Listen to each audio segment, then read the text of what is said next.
Kami po ay nandito para ipaalam sa buong bayan na maghahain po kami ng criminal case against Martin Romualdez.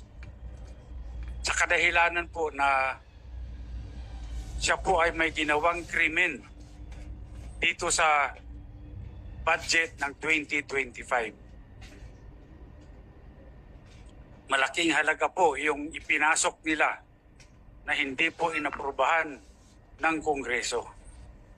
Hindi po ito ang napagkasunduan sa Bicameral Committee at nagulat na lang kami lahat nung makita namin kung bakit yung pong in-email sa amin na Bicam report, may mga blanco po rito. Ngunit, nung pinirmahan ng presidente, kumpleto na.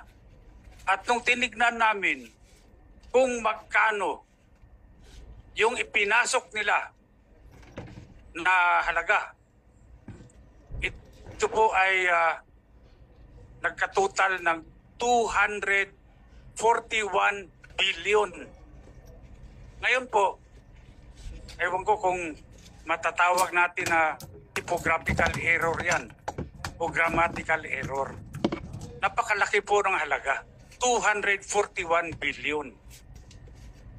Wala pong ganong halaga ang inaprubahan ng Bicam. At hindi po rin yun ang inaprubahan sa plenaryo. Bakit po nagkaroon ng ganong halaga doon sa General Appropriations Act, GAA?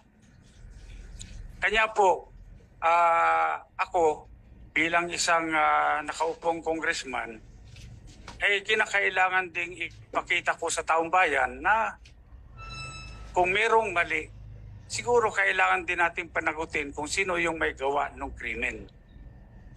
At dito, dahil po ilang araw na kaming nag-request ng kopya ng enrolled bill, hanggang ngayon po tinatago nila sa amin yan.